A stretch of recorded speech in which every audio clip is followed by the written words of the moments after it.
I'd now like to call on stage former Congressman Dave Camp, who is a senior policy advisor at PricewaterhouseCoopers and the former chairman of the House Ways and Means Committee. Jared Bernstein, senior fellow.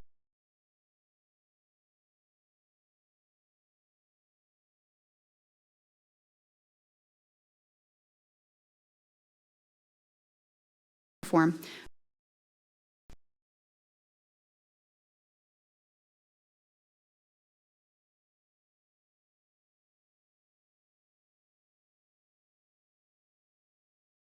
Recently wrote a story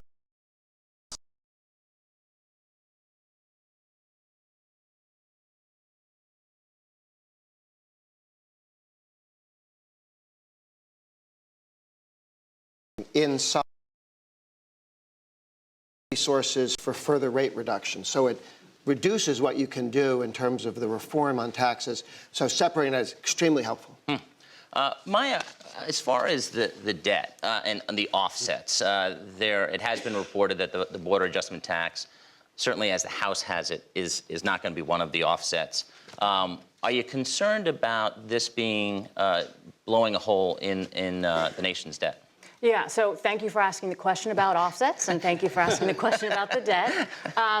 I'm a huge supporter of tax reform. We definitely need tax reform as a way to grow the economy and increase competitiveness, and lowering the corporate tax rate, I think, is a really important piece of that. But there's been no talk of what the offsets are. This is clearly on the giveaway side and a lot of very desirable things. But the purpose of tax reform is to grow the economy. The way you grow the economy is you bring rates down. You also grow the economy by having improved allocation of capital, which comes from broadening the base, which is one of those huge offsets. The way we can pay for this is bring rates down and broaden the rates. That will help growth. And the third thing that will help the growth is don't balloon our already near record level of national debt. So if they really are focusing on growth, and I think that is the purpose, you want a plan that's paid for. We've seen time and time again that the economic analysis is that tax reforms that are paid for grow the economy more than those that aren't. And what I don't want to see is that this tax reform is going to be paid for by magic. Jared, as far as bipartisanship, do you see it in tax reform? We haven't seen a lot of bipartisanship so far. Well, perhaps, but this isn't tax reform what we're talking about. This is just tax cuts, and tax cuts should not be conflated with tax reform.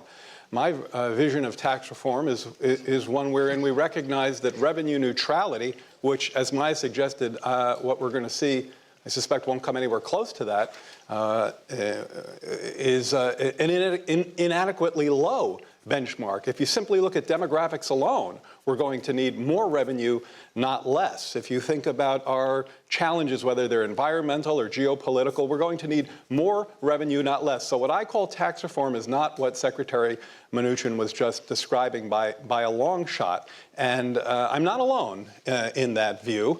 I would add to that tax reform should not be disequalizing. That is, it should follow what we think of as, you correctly inquired about, as a Mnuchin rule, wherein you don't see tax cuts for the wealthy. That's something he asserted would be there. Every single plan we've seen from this team goes far in the other direction. So this isn't tax reform. This is regressive tax cuts that will exacerbate our fiscal challenges. Dave Camp, former chairman of the Ways and Means Committee, you've dealt with this issue. You have the scars to prove it. I tried. Yes. What advice would you give the Trump administration now that they're jump-starting this initiative today? Well, I think what we heard this morning was just absolutely critical, and that the administration is fully engaged on this issue at the highest levels, and they're coordinating as much as possible with a House and Senate leadership that are very interested in advocating for tax reform. So as you go through this process, certainly with all of the people and all the data and all the resources that an administration has, they can certainly help try to get through kind of the ups and downs that are going to be natural in any kind of legislative process as big and as complicated as this. So the fact that they're on this, that they want to try to do it, that they're pushing forward to try to do it this year, I think is actually welcome news for its opportunities for success. I mean, I did not have that kind of engagement from an administration or, frankly, from congressional leadership at the time. So I think this is a big game changer in terms of the chance of having it become a reality. So do you see this being a big difference in how health care was handled? Because the administration did not put forward its own plan. Well, there have been a number of plans and ideas on tax reform from members of both parties over the last decade. And I do think there is a broad consensus that our tax code is broken and that we need to do something about it. And that this sort of under 2% GDP is not enough growth to actually absorb those young people trying to enter the workforce. So I think there's some common themes, and obviously when you get into details it's much harder, but that is very different. I mean, the healthcare issue has been a very polarizing issue for many, many years. And tax is, obviously there are some disagreements and approaches and how to do it, but there are some ideas there that aren't quite as partisan as in some other areas of policy. Grover, healthcare, there's been indications that their Freedom Caucus is striking some type of deal with the administration and leadership. How important is it to get healthcare done first? I think it's extremely important, and President Trump has said so, as well as the congressional leadership. The reasoning for it is that Obamacare was 19 taxes with a stethoscope stapled to the top of it. Those 19 taxes were $1 trillion over a decade. So if you're going to get to a pro-growth policy, and the best pay for is growth, you grow at 3% a year for a decade, instead of 2%, you get $2.5 trillion more revenue to coming in. It's a huge pay for. It's much better than taking money someplace outside of the economy. So if you can take $1 trillion off the table to start, that's the $1 trillion of Obamacare's tax increases, which, by the way, is matched by more than $1 trillion in spending, $1.2 trillion over a decade in spending that increases in the out years.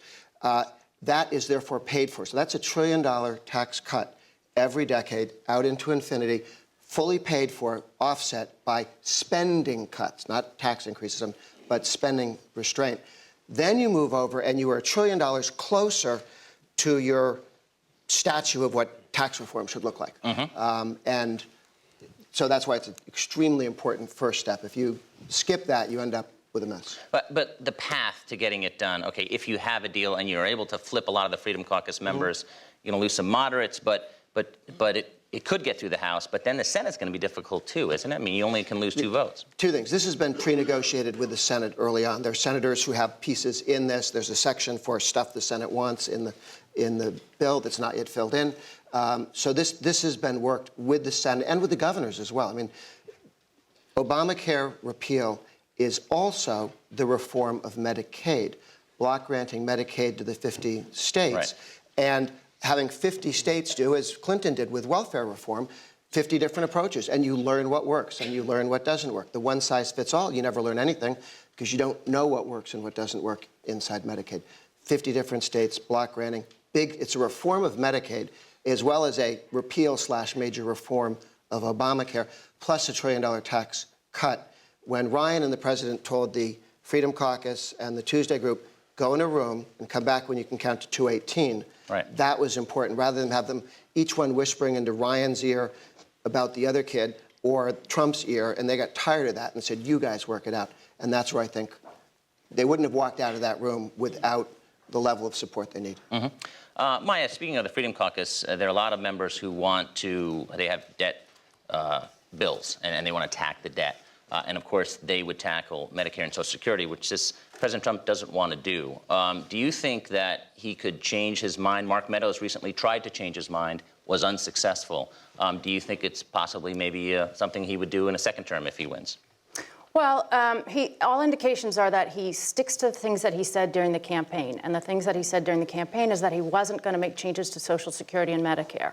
The problem with those promises, along with the other promises that he's put out, plus the existing fiscal situation, is the numbers just don't add up.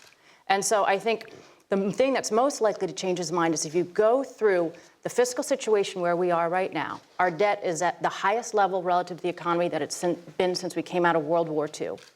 Before he does any policies, we are on track to add another $10 trillion to the debt over the decade. That will be his $10 trillion. That's something he was very critical of President Obama for overseeing.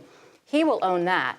And then he's got a whole lot of policies on his wish list, from tax reform, which now sounds like it's not going to be fully paid for, to spending increases. You can't do that. You can't cut taxes, increase spending, and take the most critical part of the budget to reform off of the table. So I think the really important thing here is you were talking about sequencing between health care and tax reform. I think the very first step in this process has to be the budget proposal. And the budget that the administration put out was a skinny budget. It just dealt with 1/3 of the budget for 1 year. Soon they're going to come out with their full budget. And the question is, how are you going to have all of those numbers work together? And what we know from Republicans in the House in particular in the past is they have been very set on balancing the budget in 10 years. You cannot get to balance if you have big tax cuts and, importantly, you take off entitlements without going to, and sorry, Grover, but numbers that are completely unrealistic in terms of growth. The reason that we're not going to have sustained 3% growth, and we should be shooting for it, but we have a very different labor market situation than we've had in the past. And there are no credible estimates of all those policies that could get us up to 3% in a sustained way. So what I don't want to see is us plugging in ambitious, aspirational economic growth numbers that won't get us there. What I do want to see is a whole comprehensive plan to grow the economy. That's going to include bringing our debt down, and that is going to include entitlement reform, which we can't walk away from. Congressman Camp, how do you think tax reform should move through the House? You know the politics of the Freedom Caucus and the difficulties that health care presented. How do you think they're going to go about it? You mentioned that Trump administration's on board, leadership's on board, which wasn't the case when you pursued tax reform. Do you think this is going to be easier or harder than health care? Well, I think it's very different than when I first got to Congress, which is there was a great deference to what the committees and what chairman and what leadership were trying to do. That is not obviously not the case now. So I think it really is going to have to be much more transparent than maybe people were used to years ago, and also almost really engaging member by member. You're going to have to really involve the conference in a large, broad way.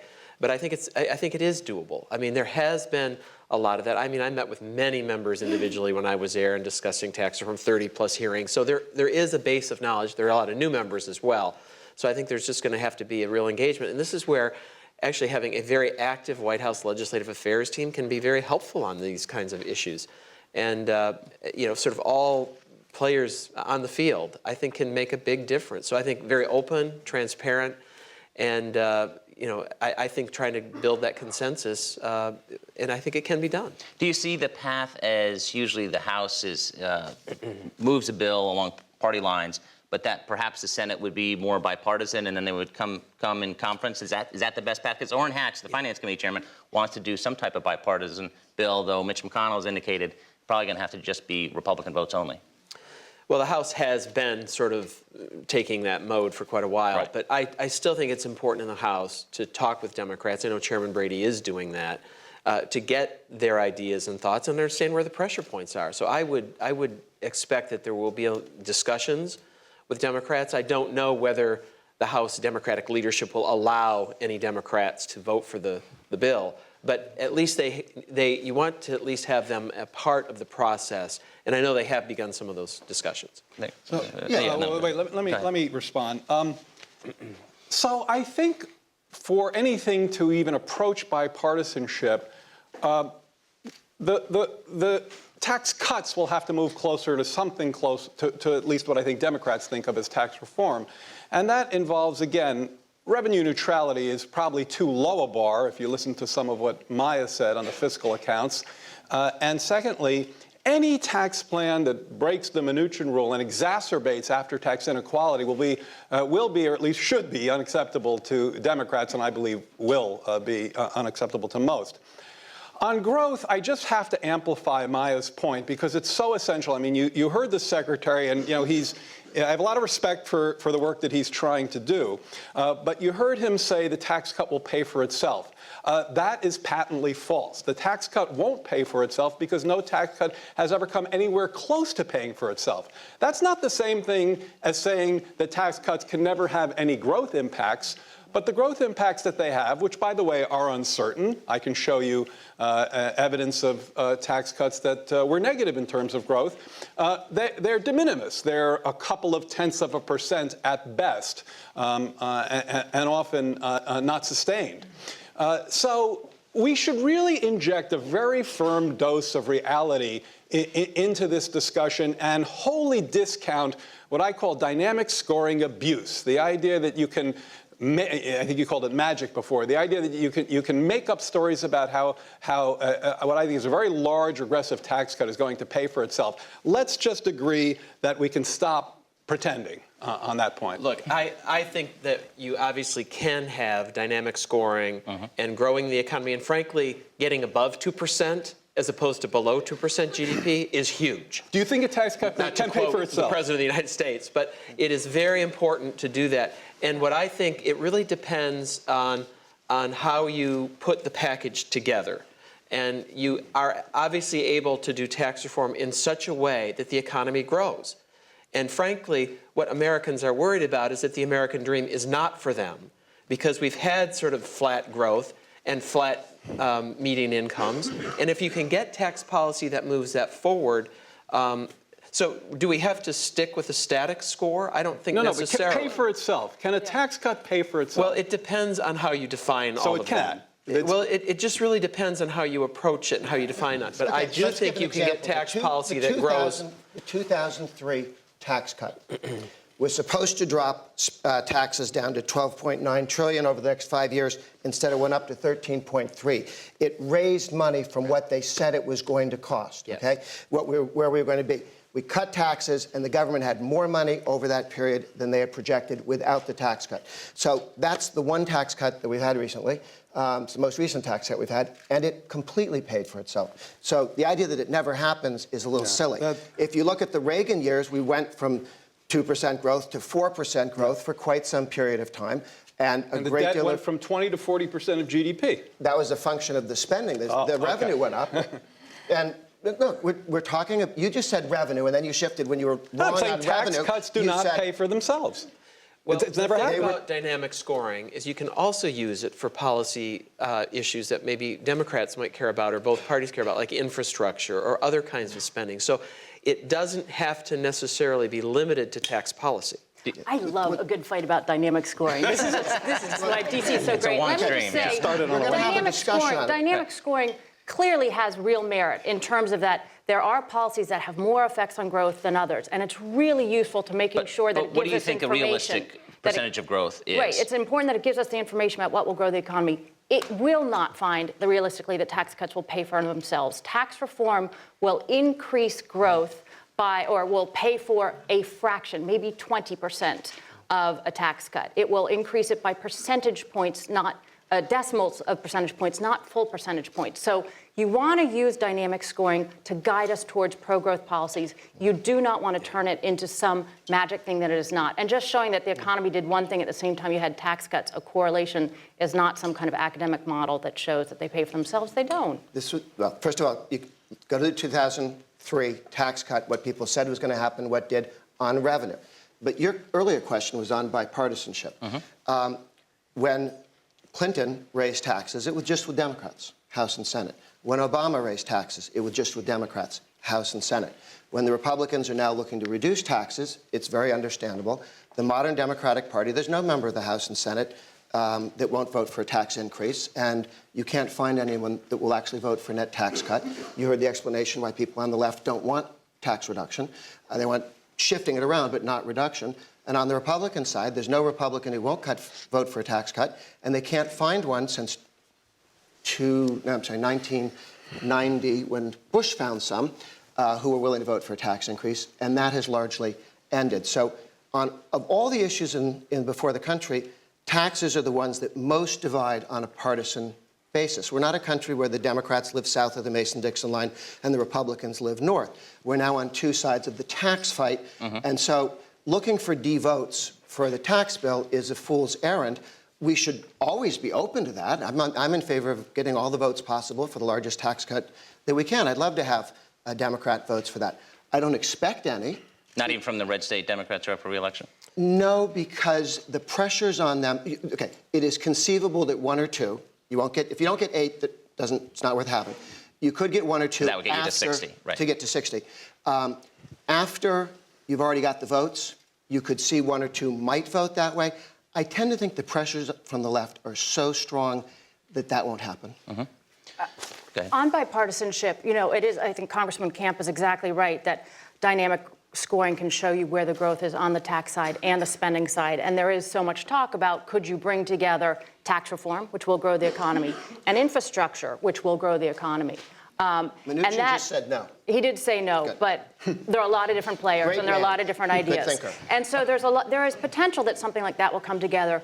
That could be pro-growth, but I'm going to go back to the point, if it's paid for, because the devil's bargain here is unpaid for tax reform with unpaid for infrastructure. We can increase the debt by twice as much instead of going back to all the findings that tax reform and infrastructure spending grow the economy more when they're paid for. So I think Grover thinks the biggest fight in this country is between taxes. I think it's people who are willing to make hard choices and people who are willing, who want to sell that you can have something for nothing. Jared, as far as the state of the Democratic Party, obviously a devastating election for Democrats in November, and critics say now, well, why would the Democrats want to give President Trump any type of victory, especially when we're having special elections? There's already talk of the midterms. Where do you see, or do you think that, well, President Trump hasn't been reaching out to them, so the tone has been set? I think the problem for Democrats is that the gap between Donald Trump's rhetoric in the campaign and the extent to which he tried to appeal, or very successfully appeal, to working class people who've been left behind, and the policies that he's been espousing that we heard about on the stage today is huge and growing. I find it very, very challenging, other than a couple of photo ops like at Carrier, to point to a Trump policy that says this is going to help the working class. And so I really don't believe Grover's Democrat-Republican split. I think the split is more one between those for whom the economy has worked extremely well over the past few decades and those, and the second group is the majority, for whom it hasn't. So whether you're a D or an R, or whether you live in a blue or a red state, a tax cut that delivers, half of its benefits to the top 1% just looks completely wrong to you in the spirit of both what's going on in the real economy and what the president ran on. Congressman Camp, what is something that you think that the administration should be watching that they may not be thinking of on tax reform? I mean, you're going to have, this has already triggered a massive lobbying fight on the border adjustment tax, and because everyone has a vested interest in the tax code. Is that the biggest obstacle, overcoming lobbying interests? I think probably the biggest obstacle right now is keeping inertia and momentum going forward, and eventually having a plan that a piece of legislation that is presented probably initially in the House, and continue to support the work that's going on in the Senate on tax reform. I think keeping that sort of moving forward right now is probably the biggest challenge.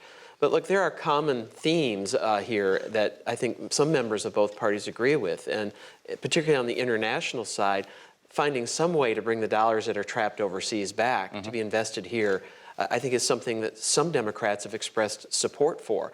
And there are some areas that you might be able to get some Democrat support for in the process at some point, and then it becomes a bipartisan effort. And I think what you do want to try to avoid is having a repeat of the Affordable Care Act, where then the other side tries to undo it the minute they get into power. And I've been in the majority twice and the minority twice, so I know that it doesn't always stay one way. So you want to try to bring a couple of people along at a minimum if you can. That wouldn't protect lower taxes. It took the Democrats all of 2 years to begin to undo the Tax Reform Act of 86, 4 years, 2 years into the Bush administration in 90.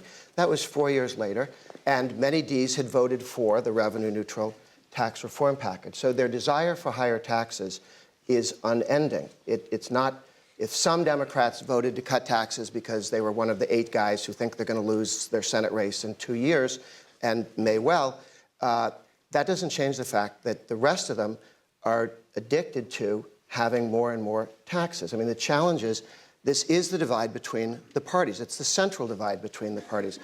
Democrats keep asking for tax increases. They're like teenage boys at a prom date. They keep asking for the same thing repeatedly and in different ways. And our job is to keep saying no and stick with no, and not ever to say yes, because it undoes the previous no's. So first of all, let me say that I miss Dave Camp, and wish. You may be alone on that. Well, I don't think so. And I He's didn't. still here. We don't miss him. He's still here. Okay, well, I miss him a little less today, but you know, and it's not because I agreed with everything he wrote down, but his work was always serious and much deeper than anything I've seen since. But see, the problem with the way I think you tee this up, Grover, is it's D's against R's. It's teenage boys against whomever. I'm trying to bring facts to the table here. The percent of people over 65 over the next 20 years, this is baked in the cake, is going to grow from 15 to 21%. Okay, that's demographics. That's not teenage boys at a prom. That's reality.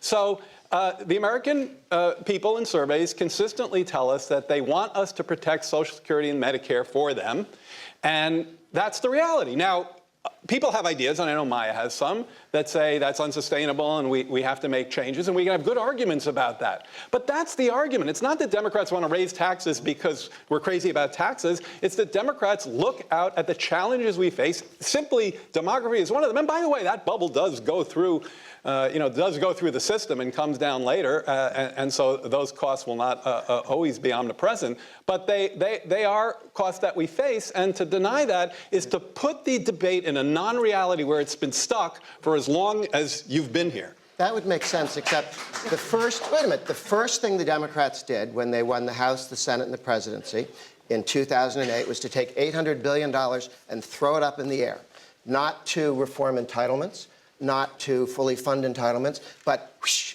I don't know what you're talking about. $800 billion stimulus. You may have forgotten that. And it was an $800 billion. That was a very effective piece of work. It gave us less than 2% growth for the last we are on the different page on that. Okay, one second. No, That's ridiculous. The reason they want to raise taxes and that has nothing to do with the deficit or the debt, by the way. That has nothing to do with it. By 2010. It doesn't have anything to do with the debt. No, the deficit. By 2010, the Recovery Act was contributing less than 0.5% to the deficit. Yes, it did raise the level of the debt. Yes. You know, I never felt that tax reform or H.R. 1 would solve all of our problems. And I started working on this when we dropped into the Great Recession and revenues to the government fell dramatically.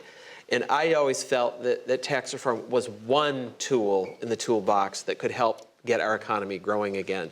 But you're not going to solve all of the long-term fiscal obligations and all of the problems that we're facing with just simply tax reform in and of itself. But it is, I think, an important thing that we should be talking about and trying to bring consensus on trying to move forward. And our process doesn't work without some consensus. I mean, you're going to have trade-offs, even within the party. Right. Because some people may have an R after their name, but that's not necessarily their views on policy matters. Maya, just on the tax reform, as far as it being paid for, do you see that a good amount of conservatives, if it's not paid for and would blow a hole in the nation's debt problem, deficit, that they would vote no, even on a tax cut bill? I think they're probably struggling with that right now, and we will find out. And that's why, again, I think a comprehensive budget's critical, because what they need to see is, okay, I've been saying that I want to balance the budget in 10 years, or in some cases 4 years. Now we're talking about a tax cut that I thought was going to be a $2 trillion tax cut, but it's growing by the hour. So we're talking about well above $5 trillion from my back-of-the-envelope estimate so far, and creeping up quickly. The ability, I mean, just to balance the budget in 10 years before this tax cut would require $8 trillion in savings. It's really hard to find $8 trillion in savings in a 10-year window. If you want to add the need to also offset a $5 trillion tax cut, anybody who cares about getting to balance is in a real corner. Now, I don't think we actually have to balance the budget in 10 years. I think we have to get the debt down so it's not growing faster than the economy. But any reasonable fiscal goal is going to be just exploded if they try to put big tax cuts in there. So I think they have to go through kind of the overall trade-offs to figure this question out of what they're going to do. I really do think it comes back to entitlement reform, your question to me, and what has been brought up again. But throughout the campaign, the president, when he was running, kept saying he was going to grow the economy by tremendous growth rates, which aren't achievable, though growth is an important goal, and he was going to take that growth and use it to deal with our fiscal challenges. So, one, to your point, exactly, we cannot fix this problem with tax reform alone. That's only one piece of growing the economy. But two, if we use the economic growth to pay for tax reform, and already I would say those are magical numbers, you can't double count them and also use them to fix the fiscal situation. So one of the promises from the Trump administration is we're going to grow the economy to deal with the deficit and debt. You can't backtrack and then say, oops, we're going to use that growth to pay for everything that we want along the way. So for a growth plan to help with the fiscal challenges, you want to pay for your new initiatives, keep things on the table, and try to get the debt at least not growing as quickly as it's supposed to if we're not able to get to balance. To your question, though, anybody who struggles between being fiscally responsible and tax cuts is going to need to put having a plan to deal with the debt first.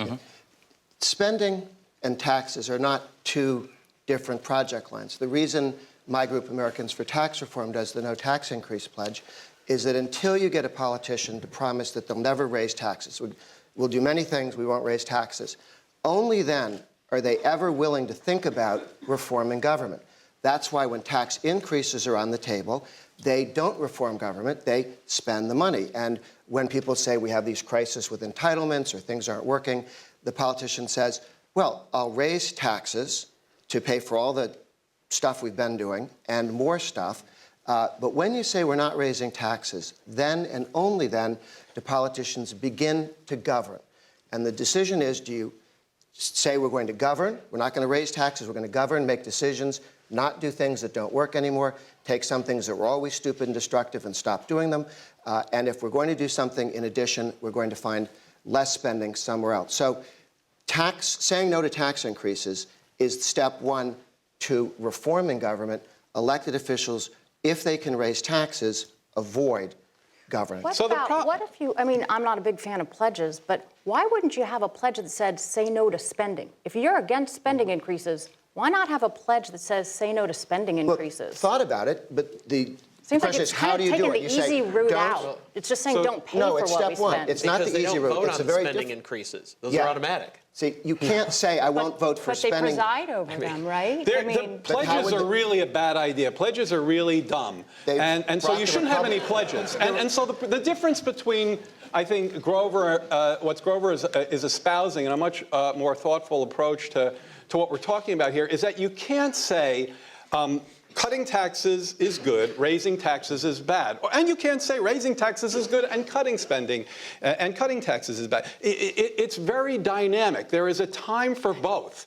And if you look at the spending side of the equation, where all of the spending cuts have come from, I object to this notion of talking about spending as if it's this thing up there in the sky that's completely divorced from what we're spending on. You have to get down to cases. And if you look at where we've cut spending most, it's on the discretionary side of the budget, as we've all been saying, and particularly on the non-defense discretionary side. And that includes training of workers. That's essential for helping folks who've been left behind. That includes research. That includes, funding the IRS and the SSA and the Social Security Administration's administration functions that people are people say are very important to them. It's child care. It's a set of opportunity programs for low-income people that means a ton to them, and in my view, helps break down some of the opportunity barriers that people not only are struggling with these days, but actually voted for Trump to help them with. And my problem is that he's not doing any of the above. So let's get down to cases. Let's not talk about this up in the stratosphere. But Jared, how would you deal with the nation's debt problem, approaching $20 trillion? Would you just keep doing clean debt hikes? Do you increase taxes? What is the solution? Or is it growth? I can't. I'm with Maya on the growth thing. I don't do magic growth numbers. I think that in order to raise the revenues we need to both stabilize and bring down the debt, we're going to have to raise more revenue. I have a piece in the American Prospect that takes you through how to do that. A lot of it has to do with closing loopholes, which I actually think that some of the things that Secretary Mnuchin was sort of leaning into, and certainly key to this Mnuchin rule, is closing a bunch of loopholes, capping tax expenditures, for example, for folks above a certain level, getting rid of step-up basis, equalizing rates of taxes on labor and non-labor income, those kinds of ideas. And just to put that thought in perspective, we lose $1.6 trillion per year in tax expenditures. If we went through the exercise, instead of saying, Who's we? The American people or the government when you say that? The government. Okay, thank you. So we is a different thing. Okay, the government, and then we have to make up for it. We, the taxpayers, have to make up for it, or we, Or the we have to people, reduce spending. or we, the citizens, have a much bigger debt. So, Or we reduce spending. I don't know, I'm looking forward to the reducing spending Okay. pledge. I think that's a great approach. But, I mean, I'm a huge supporter of reducing spending. We need to as reduce Camp- spending, no, and but we on the need to pledge reform stuff, as Camp entitlements. pointed out, they don't all vote on that stuff. Everybody votes yes or no on a tax Yeah, increase. well, So you they're- can have, the reason why the The Democrats... lawmakers Wait a second. do own those laws. They are able to change entitlements, But and how that's would why that- we're encouraging you write- entitlement you write reform. You write the pledge that could hold, and we'll look at it. We've only looked at this for 20 years trying to find one. Pick your pronoun. The government loses $1.6 trillion from tax breaks per year, tax expenditures. Left Most in of your those are on pockets. the individual side, some are on the corporate side. I think the exercise of looking through which of those are we able to get rid of and base broadening, and then bringing down the rates by that much would be a really good way to do the trade-offs. And the bill that Dave Camp put forward was really impressive because it went through a lot of these exercises about how you would broaden the base the best way. And again, that helps grow the economy. Getting rid of a lot of those tax breaks and putting them into lower rates, that is a very strong plan for growing the economy through tax reform. Well, and even under a dynamic score, you're going to be looking at all of the provisions in the tax code anyway. You're not going to be able to sort of ignore all of those. But the reason on H.R. 1 did both a static and dynamic score is no Right. tax bill had been dynamically Yeah. scored. And we do really want to try to get as close to a real-world analysis of what the policies we may be adopting will do.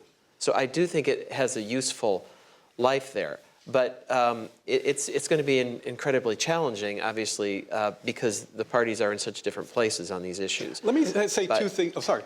But I do think I'm still optimistic that the desire to make sure that the future growth is here in the United States, that our corporate headquarters remain in the United States, that people have a shot at upward mobility, which is what growth and jobs and higher incomes do. And I think that is what you can get sort of those metrics out of a dynamic score, which help make the case for the policies that you're trying to Let me adopt. say two things about dynamic scoring. When Dave Camp's tax plan came out, and again, there was a ton to admire in that plan, the JCT gave us a dynamic score. Now, because dynamic score is fraught with assumptions, they did the right thing. They gave about 6 different versions of what they thought it would do. And those versions led to higher GDP growth in 10 years, or I think it was actually a higher level of GDP in 10 years, between 0.1% and 1.6%. So between nothing and, a moderate amount. And, the folks who were trying to sell Dave Camp's plan, which again, there were parts of it which I admired, many parts, they chose the 1.6. So this is a cherry-picking opportunity. Now, the Tax Policy Center evaluated Trump's tax plan as it was the most recent revised version, not the thing we're going to hear today, and they told us that it would cost $6.2 trillion in lost revenues over 10 years. Then they did a number of dynamic scores, and the cost fell from $6.2 trillion to $6 trillion. Okay, so that's how much they found that tax cut would pay for themselves using state-of-the-art methodology. So I'm not against dynamic scoring. I'm against cherry-picking and dynamic scoring abuse. Well, let me just say, we were plowing new ground there. So obviously they did give ranges, and that was expected. And they said that revenue to the government would be between 50 and 800 billion. So it was a very broad range. And obviously I, as advocating for the bill, talked about 800 billion in pro-growth revenue. Understood. But now it's been refined, and they're required to give a dollar number. There won't be ranges anymore. So part of this process is evolving the macroeconomic modeling. And then I would also say many of the outside groups and think tanks and analysis that looked at the bill actually gave it more generous growth numbers than the Joint Committee on Taxation. So I do think it'll be a more refined number. And look, you got to start somewhere. And it was the first time that was done. And I do think we'll have a better analysis. And why not welcome that as opposed to an analysis that is static, that assumes no matter what you do, the economy doesn't grow. That if investment goes up, labor goes down. Or if labor goes up, investment goes down. And so this, I think, ultimately will be a helpful tool for policymakers going forward. What we heard from the left was we can't have 4% growth anymore. You may be old enough to remember that at the end of 4 years of Jimmy Carter, the Democratic Party and the left said, limits to growth, we can't ever grow again, we've run out of oil, among other things. And at the end of the Obama administration, with 2% growth under their belt for all that time, worst recovery in modern history, they said, we can't have growth anymore, everybody's too old, and all these things. The excuse always comes at the end of a tax and spend administration that we can't have growth. And when you change that policy, you can get growth. We got growth when we didn't let our friend Clinton spend the money he wanted to spend in the last 6 years. And we actually got a balanced budget because he wasn't allowed to spend what he wanted to. And we cut the capital gains tax. So Clinton's growth doesn't count? No, it is. It counts. It started the. But it's because Republicans got in the mix. It was a bipartisan deal. It's a bipartisan effort to stop him from spending. His budget plans were $200 billion deficits as far as the eye can see. What happened was he wasn't allowed to do the spending, and we cut the capital gains tax over his objectives. Clinton thanks you for your help. Things are different now, and we do dramatically need a real plan to grow the economy because the labor market is not going to be nearly as big a contributor to growth as it has been because the baby boomers are moving into retirement. That means we need as comprehensive as a plan as we can come up with to grow the economy. Tax reform should be a part of that. I think what I've heard out of the Secretary of Treasury has been very encouraging in terms of focusing on that. I agree with deregulation. I agree with looking at how we're spending money so it goes to more public investment things that would also help to grow the economy, changing how our resources are spent away from consumption to investment. And a key part underlying all of that is not growing our debt. Because when you look at these plans, if the plan grows the debt, that brings down your growth. And so in order to do this, you also need to offset the costs. And because the labor market challenges we have mean this is not the 90s or the 80s in terms of what we're going to be able to achieve, we need to do everything we can to grow the economy. So just a quick point. I have a scatter plot that I will put up on my blog later today in honor of Maya. Which, except for you're not going to like what it shows. That's just great. And it shows the debt to GDP plotted against GDP per capita growth since 1792. These are numbers from Richard Kogan, and it is a random scatter plot. So unfortunately for your rap there is no systematic relationship between debt and growth. Now, that doesn't mean the debt can grow out of control. I'm with you on that point. But I would be careful to at least empirically try to tie it to growth. Was the debt at these levels at any other point other than World War II? No. We're about to go to unprecedented territory. No. That's true. The debt is highly elevated, and the debt should look when the economy gets. I'm going to put a scatter plot on my non-existent blog too that shows the debt is going to unprecedented territory. When the economy moves towards full employment as it is now, you want your debt to GDP ratio to start coming down. We'll have to leave it there. There's a real listless panel we had here. Wake up, everybody! And I'll hand it over to Johanna. Thank you so much, Bob, and to our panelists. This brings us to the end of our program. On behalf of the Hill and the American Bankers Association, I appreciate you joining us today. If you missed any portion of the program, it will be on thehill.com later today. Thanks so much. Have a great rest of your day.